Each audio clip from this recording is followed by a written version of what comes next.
पिछले वीडियो में हमने कैप्चर किया था प्लैनेट जुपिटर और आज के इस वीडियो में हम कैप्चर करने वाले हैं एक ऐसा प्लैनेट जो हमारी धरती के करीब होके भी सबसे डिफ़िकल्ट टारगेट है।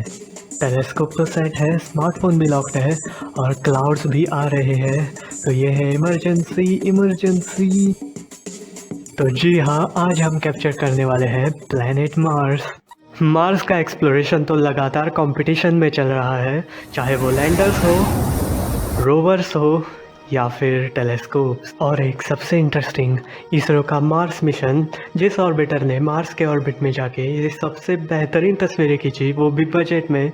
और सबसे interesting, ice cap on Mars. तो ये ऑर्बिटर ऐसा है, जब मार्स के करीब आता है तो ऐसे क्रेटर्स और वॉल्केनिक एक्टिविटीज़ कैप्चर कर पाता है, और जब ऑर्बिट में सबसे दूर, तब ऐसे डिस्क इमेजेस जो रिवील करते हैं मार्स के फीचर्स और आइस कैप्स। और ये इमेज आप तो जानते ही होंगे, जी हाँ, नासा के हबल स्पेस टेलीस्कोप की। इसके अलावा एमेचर एस्ट्रोनॉमर्स ने भी धरती से मार्स को बहुत अच्छी तरीके से कैप्चर किया है।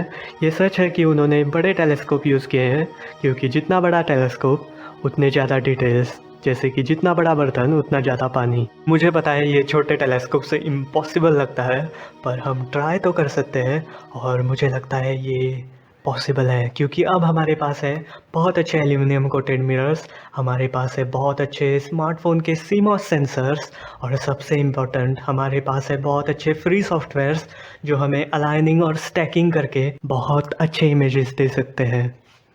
अगर हम सेटअप की बात करें तो मेरे दोनों टेलीस्कोप का मिरर सेम ही है, यानी 4.5 इंच, पर मैं ये टेलीस्कोप यूज़ करना चाहूँगा क्योंकि मैं इसे माउंट पर रख सकता हूँ और मेरे DIY मोटर से मैं कर सकता हूँ ट्रैकिंग। यानी अब हमारा टेलीस्कोप घूमेगा धरती के स्पीड के ऑपोजिट, जिससे स्काई में जो ऑब्जेक्ट्स हैं वो स्टेबल रहेंगे और हम कैप्चर कर सकते हैं ऐसे स्टेबल वीडियोज़। पर एक प्रॉब्लम है, जी हाँ, फोकल लेंथ। अगर आप फोटोग्राफर हैं तो आप जानते ही होंगे, जितनी ज़्यादा फोकल लेंथ उतना ज़्यादा जूम। और मेरे इस टेलीस्कोप की फोकल लेंथ है 500 mm, बल्कि इस टेलीस्कोप की 900, और हमें प्लानिटरी के लिए ज़्यादा से ज़्यादा फोकल लेंथ चाहिए, एटलीस्ट 900 mm। ट्रैकिंग तो कैंसिल करना पड़ा क्योंकि ये टेलीस्कोप इस पर नहीं बैठता और माउंट की पेलोड कैपेसिटी भी बहुत कम है। तो मैं ऐसे माउंट्स बना रहा हूँ, पता नहीं कभी कंप्लीट हो गए। तो आज रात हम ये टेलीस्कोप यूज़ करने वाले हैं जो कि डॉप्सोनियन माउंट पे है।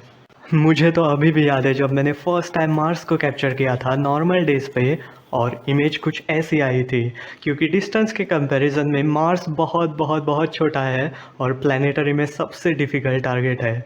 तो मार्स को हमें तभी कैप्चर करना होगा जब मार्स धरती के सबसे करीब हो, यानी ऑपोजिशन। क्या आप मार्स को देख सकते हो? 81 मिलियन किलोमीटर्स।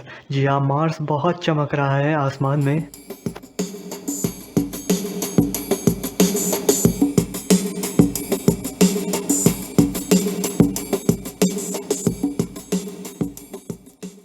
तो हमारा सेटअप रेडी है स्मार्टफोन के साथ, और मार्स को मैं यहाँ से अलाइन करूँगा मेरे टेलीस्कोप के साथ, क्योंकि मेरे पास फाइंडर स्कोप नहीं है, और ISO को मैं 800 पर रख लूँगा ताकि मार्स स्क्रीन पे ब्राइट दिखे, ताकि मैं आसानी से इसे सेट कर पाऊँगा। अगर आपका ब्रेन सोच रहा है, स्मार्टफोन लगाया, बटन क्लिक किया और इमेज आ गई, तो आपके ब्रेन को ये वीडियो पूरा ज़रूर दिखा देना। तो finally Mars field of view में आ चुका है। आप देख सकते हो मार्स बहुत गोल है और ब्राइट भी, क्योंकि ओपोजिशन है। और मार्स को अच्छे से फोकस करने के बाद ISO कम करके मैंने ये वीडियो कैप्चर की, और ये वीडियो अलाइनिंग और प्रोसेसिंग करने के बाद हमें कुछ ऐसी इमेज मिली। तो हमें मिली है कुछ ऐसी इमेज जिसे हम मार्स भी नहीं कह सकते, क्योंकि ये एक ऑरेंज बॉल की तरह लग रहा है।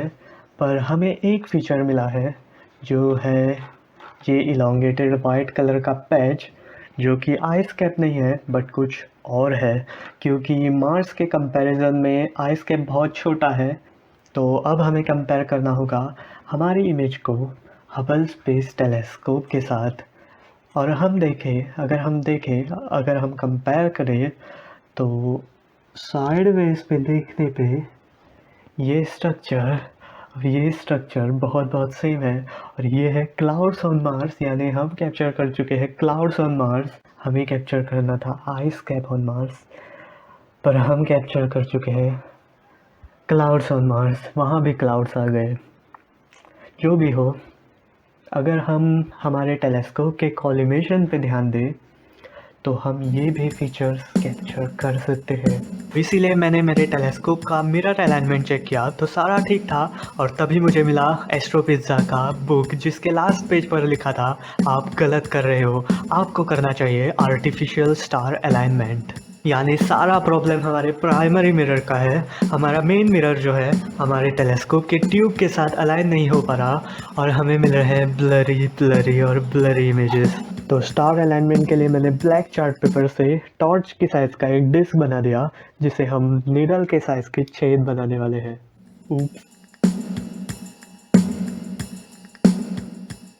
और ये डिस्क टॉर्च में पैक करने के बाद हमारा टूल कंप्लीट। Intro please.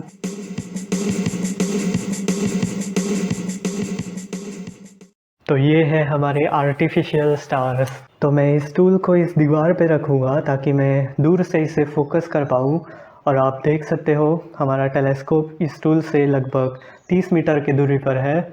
और जब मैंने मेरा DSLR टेलीस्कोप से कनेक्ट किया और अनफोकस करके देखा तो प्रॉब्लम, हमारा ब्लैक डॉट सेंटर में नहीं है, और ये ब्लैक डॉट है हमारा सेकेंडरी मिरर सेल।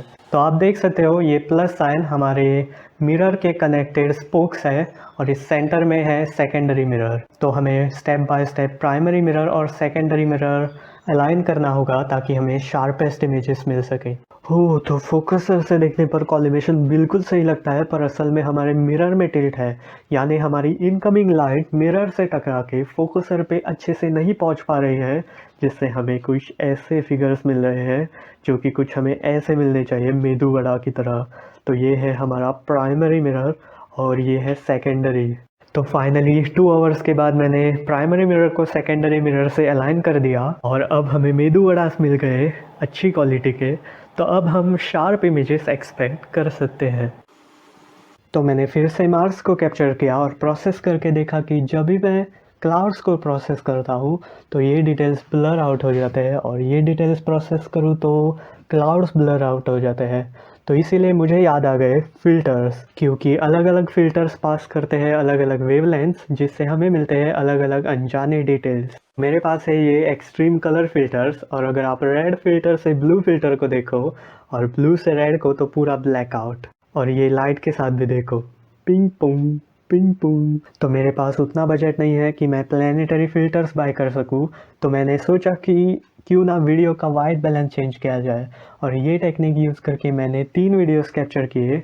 और आप देख सकते हैं 3 वीडियो में अलग अलग डिटेल्स हाईलाइट हो चुके हैं मार्स के, और ये तीनों वीडियोस कंबाइन करके मुझे बहुत सेटिस्फाइंग इमेज मिली।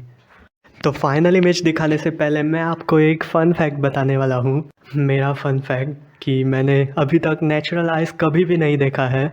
मैंने बस रेफ्रिजरेटर का आइस देखा है जो कि आर्टिफिशियल है, और मैंने एक ही लाइव आइस देखा है जो कि मार्स का।